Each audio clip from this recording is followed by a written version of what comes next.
Bismillahirrahmanirrahim. Pengobatan was-was dalam iman. An Abi Hurairah radhiyallahu anhu qala qala Rasulullah sallallahu alaihi wasallam ya'ti syaitanu ahadakum fayaqulu man khalaqa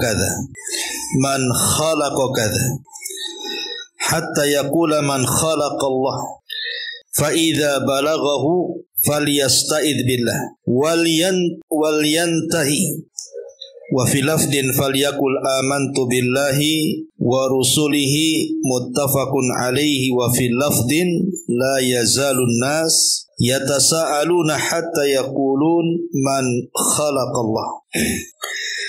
Dari Abu Hurairah radhiyallahu an, beliau berkata, Rasulullah sallallahu alaihi wasallam bersabda, syaitan senantiasa akan datang kepada salah seorang dari kalian seraya memberikan was-was.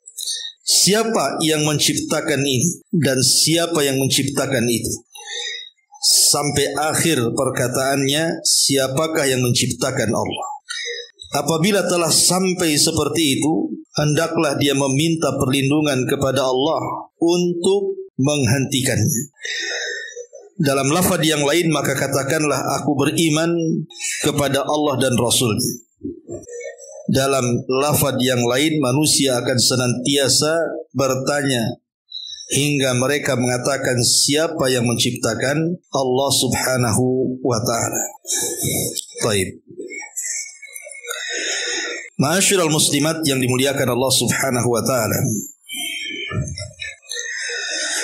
hadis ini menjelaskan kepada kita tentang bahaya daripada was-was. Dahulu ketika Nabi Allah Adam alaihi salatu wassalam, Allah subhanahu wa ta'ala ciptakan dan Allah katakan kepada Adam dan Hawa, masuklah kalian ke dalam sorga. Maka ada makhluk yang hasad di langit yang kita kenal dengan iblis. Hasadnya iblis kepada Adam inilah kemudian iblis memberikan was-was kepada Adam. Pada awalnya tidak mempengaruhi Adam sama sekali dan juga pasangannya Hawa. Tapi setelah kemudian iblis bersumpah atas nama Allah subhanahu wa ta'ala bahwa kedatangan dia adalah untuk memberikan nasihat kepada Adam, maka masuklah was-was itu kepada Adam. Akhirnya Adam dan Hawa pun terjerumus kepada larangan yang dilarang Allah subhanahu wa ta'ala, wala taqraba hadhihi syajarah, jangan dekat-dekat pohon larangan. Maka sejak itu Adam alaihi salam akhirnya terusir dari sorga karena was-was daripada iblis tadi. Lihat, kalau sekelas Adam alaihi salam saja terkena was-was dan juga Hawa sehingga terusir dari sorga, padahal kenikmatan sorga itu sudah luar biasa, bagaimana kita anak turunan? Dan itulah senjata yang paling ampuh yang dimiliki syaitan. Setan itu tidak mungkin narik tangan kita, ayo kita zina, ayo kita mabuk, ayo kita melakukan kesyirikan. Tidak, setan tidak narik tangan atau dorong badan kita supaya masuk ke dalam maksiat. Setan itu cukup ngasih was-was saja. Dia masukkan was-was ke hati kita, kemudian dibayang-bayangkan dengan kenikmatan-kenikmatan dunia dari syahwat dan syubhat. Dari situlah kita masuk dalam perangkap setan. Nah, salah satunya adalah dalam hadis ini. Jadi apabila salah seorang kemudian terkena was-was, datang setan kepada kita, kemudian setan memberikan soalan-soalan dalam benak otak kita ini. Kita memandang langit, tiba-tiba setan mengatakan, siapa yang menciptakan langit? Maka kita katakan Allah lah yang menciptakan langit. Kemudian kita memandang ke lautan, setan juga akan berikan was-was, siapa yang menciptakan lautan? Maka kita katakan Allah yang menciptakan gunung. Allah. Yang menciptakan binatang, Allah. Yang menciptakan malaikat, Allah. Yang menciptakan kita, Allah. Sampai ketika kemudian sudah disebut seluruh makhluk Allah, maka syaitan akan berikan was-was. Lalu siapa yang menciptakan Allah kalau begitu? Kalau segala sesuatu diciptakan Allah, lalu yang menciptakan Allah siapa? Kalau sudah sampai taraf seperti ini, ada was-was dalam hati kita menanyakan soal Allah itu tercipta dari apa dan siapa yang menciptakannya, maka Nabi SAW memberikan solusi, falyasta'idz billah. Pertama kita disuruh isti'adzah. Pertama kita disuruh untuk berlindung kepada Allah Subhanahu wa taala dari syaitan. Karena pertanyaan tersebut merupakan salah satu dari bentuk bisikan syaitan yang dilontarkan ke dalam hati-hati manusia. Kemudian yang kedua, wal yantahi. Kita disuruh untuk berhenti sudah. Kita lawan tuh was-was setan itu. Kita tangkis. Jangan sampai dilanjutkan angan-angan kita ketika setan memberikan was-was pertanyaan siapa yang menciptakan Allah. Sebab kalau diteruskan, ini bahaya.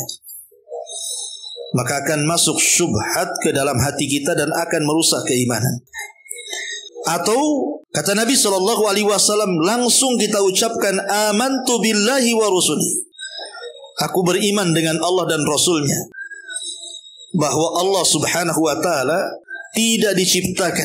Dan tidak benar ucapan yang mengatakan siapa yang menciptakan Allah. Karena dia Khalik. Dan selain Khalik adalah makhluk. Dia tidak didahului dengan ketidakadaan. Dan tidak diakhiri dengan ketidakadaan. Allah senantiasa ada dan akan tetap ada. Ma'asyiral muslimat yang dimuliakan Allah Subhanahu wa taala, karena gini, para ulama mengatakan bahwa salah satu keinginan syaitan kepada kita adalah meletakkan keraguan-raguan dalam akidah. Jadi syaitan datang itu meragu-ragukan kita di dalam akidah kita kepada Allah Subhanahu wa taala. Dengan cara apa? Ya tadi masuk dalam was-was tadi. Bertanya siapa yang menciptakan langit, kita masih katakan Allah. Siapa yang menciptakan bumi, kita katakan Allah. Siapa yang menciptakan ini, kita katakan Allah. Siapa yang menciptakan itu, kita katakan Allah. Akidah kita masih lurus. Tapi ketika kemudian pertanyaan, lalu siapa yang menciptakan Allah? Mulailah. Kita dibuat ragu-ragu.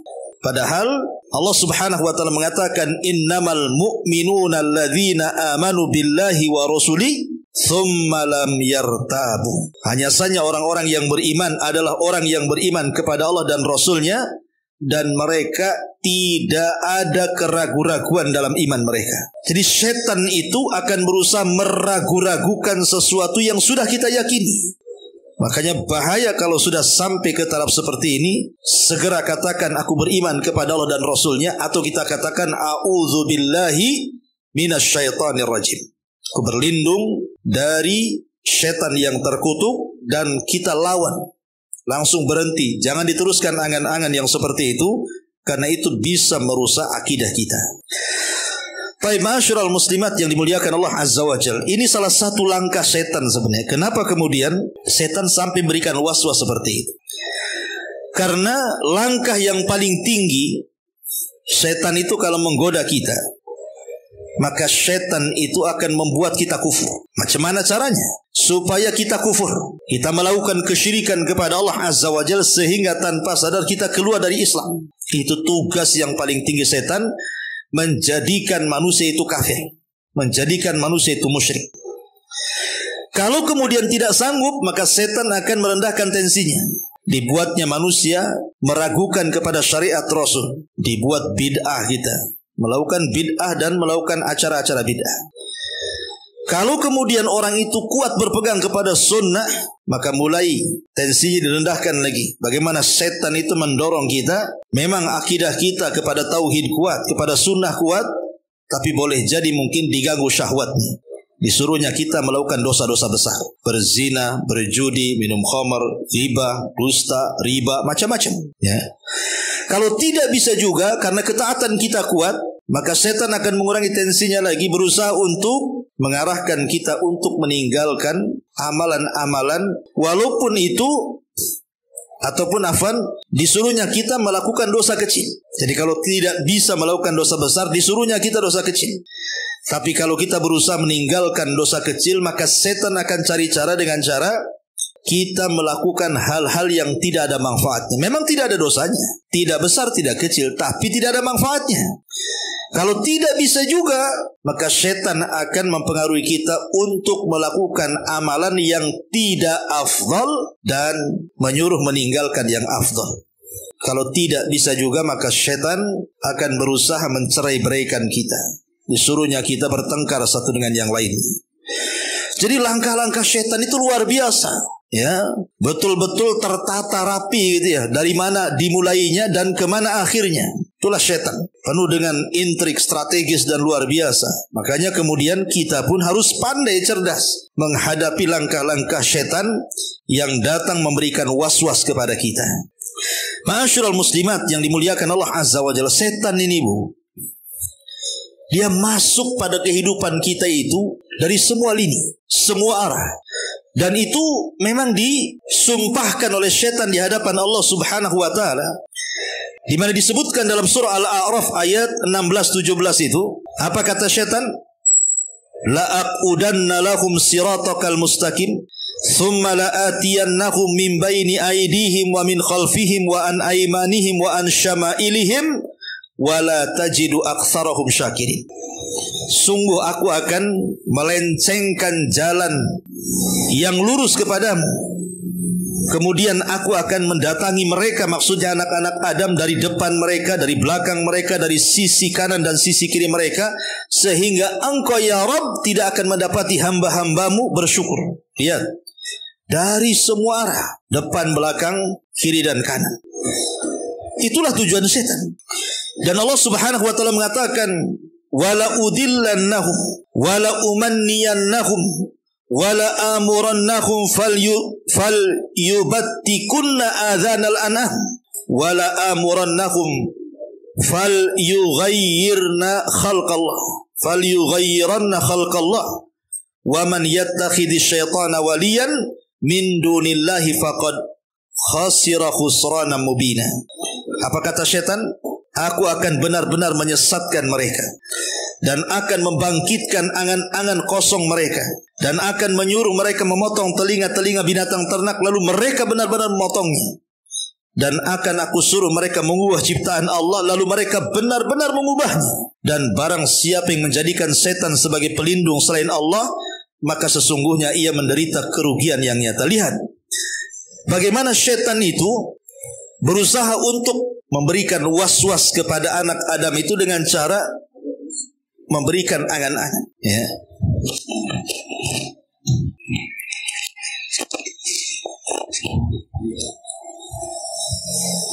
Baik.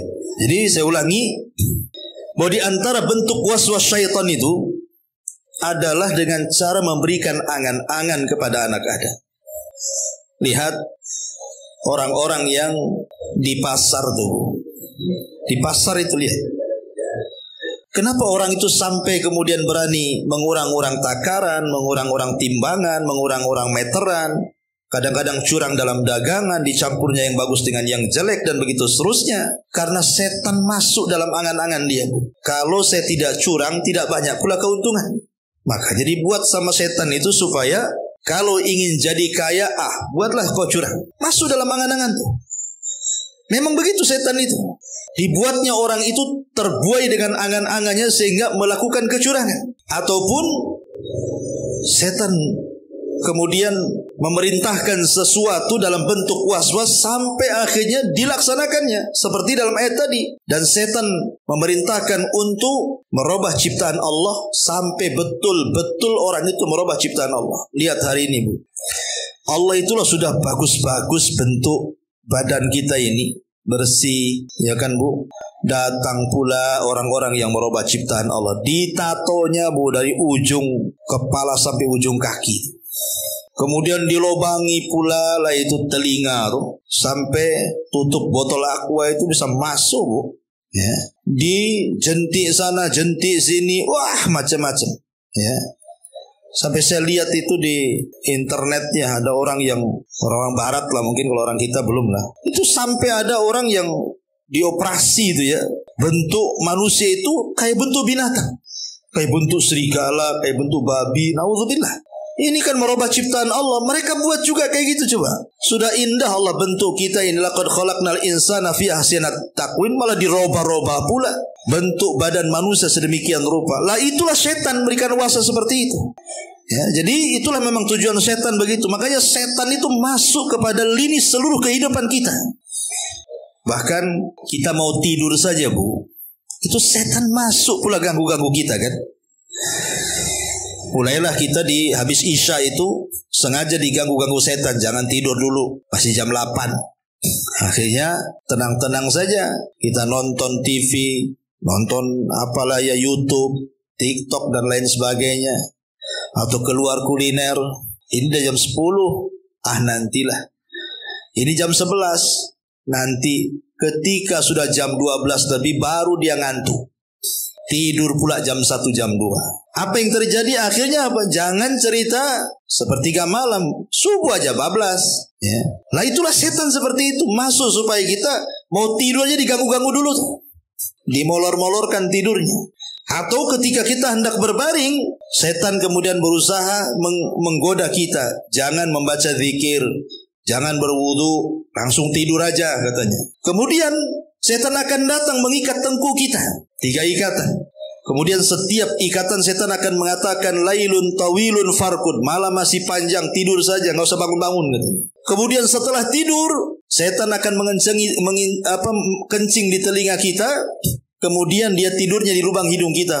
Kemudian masuk pula dalam mimpi kita itu. Dibuatnya kita mimpi serem-serem dalam tidur itu. Saya bayangkan tuh. Ya. Nanti kalau sudah dekat subuh-subuh tuh, maka setan mengkipas-kipas kita. Jangan bangun, jangan bangun. Baru setelah matahari terbit, baru setan bangunin kita. Hei bangun, sudah pagi gitu. Itulah setan. Itulah setan kadang-kadang kan. Sama tidur kita jadi ganggu. Bahkan masuk juga pada makanan. Makanya orang yang makan tidak baca basmalah itu setan pula di situ. Kemudian masuk juga supaya kita mencari nafkah yang tidak halal. Kenapa setan itu sampai kemudian memberikan was-was supaya kita mencari rizki yang tidak halal? Karena makanan itu kalau kita makan itu mempengaruhi semuanya, Bu. Makanan itu mempengaruhi darah kita, mempengaruhi daging kita, mempengaruhi karakter kita, mempengaruhi akhlak kita. Jadi makanan itu mempengaruhi semuanya itu. Makanya setan berusaha masuk dalam makanan. Dengan cara apa? Disuruhnya kita riba, disuruhnya kita zalim, disuruhnya kita curang. Sehingga hasilnya haram. Kemudian kita belikan makanan yang kita makan, makanan haram. Kemudian akhirnya makanan yang dimasukkan ke badan itu mempengaruhi semuanya itu. Belakangan tabiatnya jadi setan tuh. Makanya kenapa Allah Subhanahu wa taala mengatakan alladzina ya'kuluna riba la yaqumuna illa kama yaqumul ladzi yatakhabbathu asyaitanu minal mas. Orang-orang yang makan riba itu tidak berdiri seperti berdirinya setan yang kesurupan. Dibuatnya kita seperti itu. Nauzubillah. Ataupun mungkin makanannya zatnya haram, khamr, daging babi, daging anjing, dan begitu seterusnya. Ngaku Islam tapi makan babi, ngaku Islam makan anjing, dan begitu seterusnya. Memang setan masuk ke makanan itu. Bukan hanya ketidur saja, ke makanan aja masuk. Belum lagi juga setan itu masuk dalam kehidupan yang lebih jauh daripada itu. Dibuatnya kita dendam, dibuatnya kita marah, Bu. Makanya kenapa Rasul mengatakan kalau kita lagi marah itu kan dari setan tuh. Kalau marahnya sedang berdiri kata Rasul duduk, kalau marahnya duduk berbaring, kalau marahnya baring ambil wudu, kalau marahnya wudu juga masih marah, sholat kan itu. Kemudian diam dan begitu seterusnya. Karena setan masuk di situ. Dibuatnya kita marah, dibuatnya kita dendam, dengki, hasad dan yang semacamnya. Maka berakhir kepada tadi berusaha kemudian setan menjadikan kita kufur. Seperti hadis yang kita bahas. Karena itu was-was tertinggi dari setan berusaha untuk menjadikan anak Adam itu semua kufur dan menjadi penghuni neraka, menjadi pengikut dia di neraka. Nauzubillah.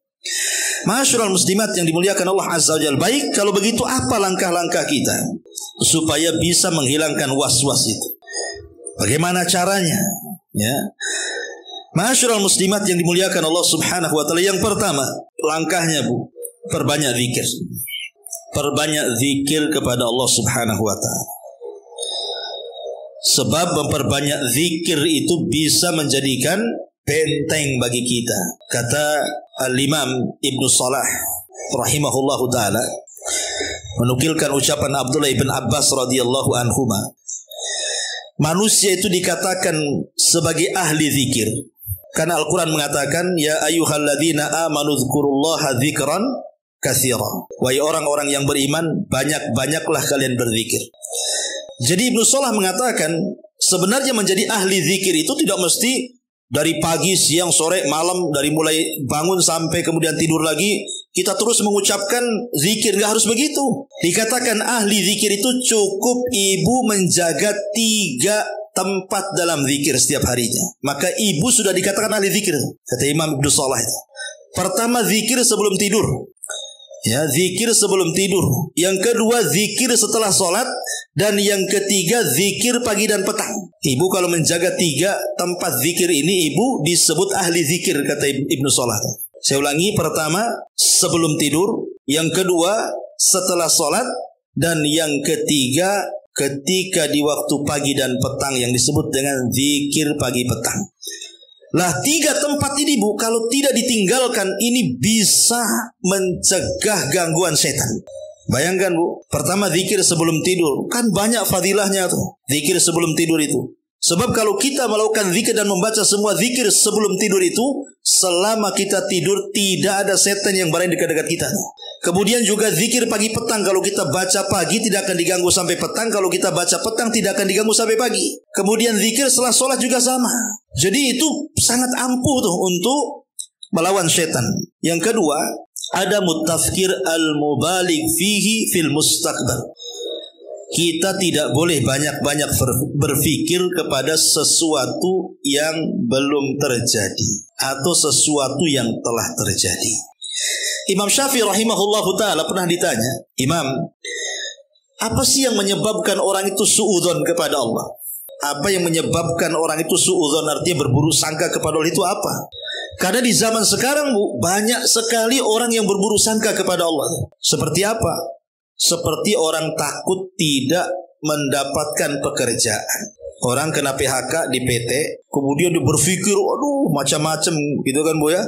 Nanti mau kerja apa, mau makan apa, itu suudzon kepada Allah namanya. Dia loh sudah ditakdirkan oleh Allah rizkinya, kenapa bingung? Kalau dipecat dari PT, kerja tempat lain lah gitu.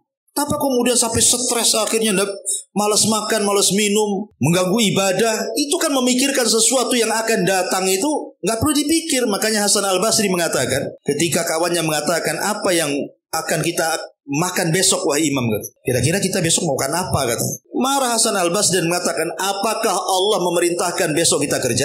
Apakah Allah memerintahkan wajibkan kita besok kerja? Kan tidak ya. Kalau Allah tidak memerintahkan kita kerja, berarti kita tidak usah memikirkan besok kita makan apa. Karena rizki itu sudah ditanggung. Pasti ada rizki itu. Karena sifat rizki itu ada 2. Ada rizki yang datang sendiri, ada rizki yang dicari. Seandainya kita lari dari rizki itu loh, pasti rizki mengejar kita. Seperti kita lari dari kematian, pasti kematian mengejar kita. Ngapain kita mikir sesuatu yang akan datang? Itu was-was namanya. Ya, tidak perlu dipikir. Ya. Yang penting doa, tawakal, ambil sebab, bismillah. Ya. Pasti Allah subhanahu wa ta'ala akan mudahkan. Dan itu cara ampuh untuk menghadapi was-was setan. Kemudian juga yang ketiga, belajar seperti ini. Ya, belajar seperti ini Bu, mencari ilmu. Itu penting, kenapa? Karena kalau orang tahu ilmunya, berarti kita tahu sepak terjang setan kan Bu. Oh, setan ini begini cara dia bekerja menggoda anak Adam. Dari mana dia masuk, kemana dia keluar. Dan hanya orang yang punya ilmu yang tahu arah kemana setan menggoda kita kan. Bagaimana cara menghadapinya, bagaimana cara mengobatinya. Kalau orang jahil mana tahu. Makanya terus belajar, terus membaca, terus hadir di majelis taklim supaya cerdas. Sehingga dengan kecerdasan itu kita bisa menghadapi langkah-langkah setan. Kemudian juga berpuasa. Kata Nabi SAW, inna syaitan yajri min ibni Adam majrad dam, fadayyiku alaih majari bisawmi. Kata Rasul, setan itu masuk di jalan darah. Setiap jalan darah manusia itu setan bisa masuk di situ. Kata Rasul, sempitkan jalan darah dengan puasa supaya setan gak leluasa dalam badan itu. Kemudian juga selain daripada itu, perbanyak isti'adzah, perbanyak mengucapkan a'udzubillahi minasyaitonir rajim. Karena isti'adzah itu kalimat yang sangat menampar bagi setan. Makanya kenapa Nabi Allah Subhanahu wa taala mengatakan, "Qul a'udzu birabbil falaq min syarri ma khalaq wa min syarri ghasiqin idza waqab." Kalimat ghasiq idza waqab itu artinya setan yang berkeliaran di malam hari. Kita berlindung kepada Allah dari mereka, dan itu sangat luar biasa isti'adzah itu untuk melawan setan. Kemudian juga cari teman yang baik. Cari teman-teman yang ahli dalam ibadah. Jangan sembarang cari teman. Sebab teman itu mempengaruhi kita. Kalau dia teman baik, ya kita akan baik. Kalau dia teman jelek, ya kita akan ikut kejelekannya. Dan itu memang wali-wali setan yang Allah tempatkan di bumi, teman-teman yang jelek itu. Maka hindari teman-teman yang jelek. Ya. Ma'asyiral muslimat yang dimuliakan Allah Azza wa Jalla, ada 8 hadis. Kalau ibu mengamalkannya, maka ibu bisa menyakiti setan. Selama ini kan kita selalu disakiti setan, ya. Kita balik serang setan. Ya, kalau Israel itu ibaratnya nyerang Palestina, Palestina nyerang balik gitu ya. Gitu ya. Kalau setan selama ini nyerang kita, kita serang balik. Bagaimana caranya menyerang setan itu supaya setan tersakiti, supaya setan menangis, supaya setan sedih? Ada 8 hadis. 1, ya. Ma'asyiral muslimat yang dimuliakan Allah Subhanahu wa taala, ibu ketika tasyahud, Bu. Dalam tasyahud itu kan kita menggerakkan jari telunjuk, mengisyaratkan jari telunjuk. Baik yang ada yang digerak-gerak, ada yang tidak digerak-gerak kan. Nah, itu kan masuk pada ranah fikih lah. Ada yang menganjurkan bukan hanya diisyaratkan tapi digerak-gerak. Ada yang mengatakan tidak perlu digerak-gerak, yang penting isyarat telunjuk saja. Kata Nabi SAW ketika bicara soal mengisyaratkan telunjuk dalam tasyahud, kata Nabi, la hiya asyaddu ala syaitan minal hadid. Sesungguhnya isyarat telunjuk dalam tasyahud itu lebih mampu menampar setan dan menyakiti setan dibandingkan setan kita pukul dengan besi. Kenapa demikian? Al-Imam Al-Munawi, Al-Imam Al-Mula Ali Al-Qari mengatakan asyaddu ala syaitan minal hadid, ketika bahwa isyarat telunjuk dalam tasyahud itu lebih menyakitkan dibandingkan pukulan besi. Dia mengatakan idz la yata'assar minal hadid kama yata'assar minat tauhid. Karena hakikat orang yang mengisyaratkan seperti ini, Bu, dalam tasyahud itu hakikatnya kita sedang mentauhidkan Allah esa, ya, dengan satu telunjuk. Kata Imam Mula Al-Qari, dia mengatakan karena pengaruh pukulan besi kepada setan itu tidak berarti, berbeda dengan pukulan tauhid kepada setan. Makanya ketika ibu sholat dalam tasyahud itu jangan malas mengisyaratkan telunjuk. Jangan asal-asalan, ya, harus tegang betul. Dan kita niatkan dengan isyarat itu untuk menyakiti setan, untuk menampar setan. Ya, jangan salah isyarat itu, jangan malas-malas, Bu. Kalau mengisyaratkan dalam tasyahud itu menyakitkan setan, Bu. Ini satu. Yang kedua, hadis Abu Hurairah radhiyallahu anhu. Nabi SAW mengatakan, idza qara ibnu Adam as-sajdata fasajada ya'tazala syaitan yabki. Apabila ibu baca Quran, kan di Quran itu kan ada sekitar 14, ya. 14 atau 15 gitu ya, kurang lebih ayat sajdah. Kalau ibu baca, ibu disunahkan sujud tilawah. Lah ketika ibu membaca ayat-ayat sajdah, kalau bisa ibu sujud, Bu. Karena kalau ibu sujud ketika ibu membaca ayat-ayat tilawah tuh, setan itu langsung nyingkir kemudian menangis, Bu. Setan bisa nangis tuh. Kemudian setan akan mencela dirinya dan mengatakan, ya waili, umira ibnu Adam bis sujud fasajada falahul jannah wa umirtu bis sujud fa abaitu falyannar. Lihat anak Adam itu, diperintahkan Allah sujud, dia sujud, maka Allah kasih dia sorga. Aku pula dulu diperintahkan sujud, tak mau pula, maka Allah janjikan aku dengan neraka. Sedih setan itu ketika melihat kita sujud. Makanya ahli sujud itu, Bu, setan paling benci dengan kita. Kalau ibu suka sholat sunnah, sujud syukur, sujud tilawah, pokoknya sujud apa aja yang diperintahkan itu, maka setan tersakiti. Ini yang kedua. Yang ketiga, hadis yang dikeluarkan dari Jabir bin Abdullah radhiyallahu an, Nabi SAW mengatakan, idza dakhala ar-rajulu baitahu fa dzakara Allah azza wa jalla inda dukhulihi wa inda ta'amihi qala syaitan la mabita lakum wala asya. Ibu kalau masuk rumah, ibu jangan lupa baca basmalah, kemudian ucapkan salam, ya. Ustaz di rumah nggak ada siapa-siapa, suami kerja, anak nggak ada, saya sendiri, saya dari pasar, nggak apa-apa, masuk rumah baca basmalah, ucapkan assalamualaikum, Nanti malaikat jawab tuh salamnya tuh. Kemudian ketika makan minum ucapkan baca basmalah. Kata setan, kalau kita di siang hari setiap masuk rumah baca basmalah kemudian baca salam, maka setan di malam hari tidak akan bisa nginap di tempat kita dan tidak punya jatah makan. Jadi gelandangan dia di luar sana tidurnya. Kita aja kalau tidak punya rumah, nggak ada makan, sakit hati bu. Sakit rasanya, bukan hati aja yang sakit, badan ikut sakit, sedih semuanya. Maka setan pun sama, ya. Maka jangan lupakan salam dan basmalah dalam rumah. Baik ketika masuk, ketika makan, ketika minum, itu sangat menyakitkan setan. Kemudian yang nomor 4, hadis dari Abi Tamimah. Dari hadis Abi Tamimah an ridfin Nabi sallallahu alaihi wa ala alihi wasallam. Jadi dari Abu Tamimah, dari seseorang yang membonceng Nabi sallallahu alaihi wasallam. Jadi ada seseorang membonceng Nabi sallallahu alaihi wasallam di atas keledainya. Tiba-tiba keledai ini jadi tergelincir, mungkin kakinya masuk lubang atau apa gitu ya, tergelincir. Akhirnya orang yang membonceng terpental ke belakang bu. Tiba-tiba ketika terpental marah dia sama keledainya dan mengatakan ta'isha syaitan, celaka kau setan katanya. Celaka kau setan. Ketika Nabi mendengar bahwa dia mencela binatangnya dan mengatakan celaka setan, apa kata Rasul? La taqul ta'isha syaitan. Jangan kau katakan celaka setan. Fa innaka idza qulta ta'isha syaitan, karena kau kalau mengatakan celaka setan, ta'azama, setan merasa besar kepala, ya. Kemudian setan akan mengatakan bi izzati sara'tuka wa idza qulta bismillah tasaghara hatta yasira misla dubab. Karena setan ini kalau sudah dipuji-puji dengan mengatakan celaka setan, itu bangga setan tuh ucapan kayak gitu. Kepala yang mengembang seolah-olah seperti sebesar rumah tuh. Tapi kata Rasul, katakan bismillah. Sebab kalau dikatakan bismillah, setan akan merasa kecil, kemudian seolah-olah dia seekor lalat. Ingat bu ya, kalau ibu jatuh, jalan ke pasar, naik mobil, naik motor, jalan kaki, kesandung, ya, jangan mengatakan celaka setan, tapi ucapkan basmalah. Ya, ibu dalam kondisi apapun, ibu kaget, ibu apa, biasakan baca basmalah bu. Karena ucapan basmalah itu menyakiti setan tuh. Ya, jadi kalau bisa setiap ibu refleks tuh bismillah, nah, gitu bu ya.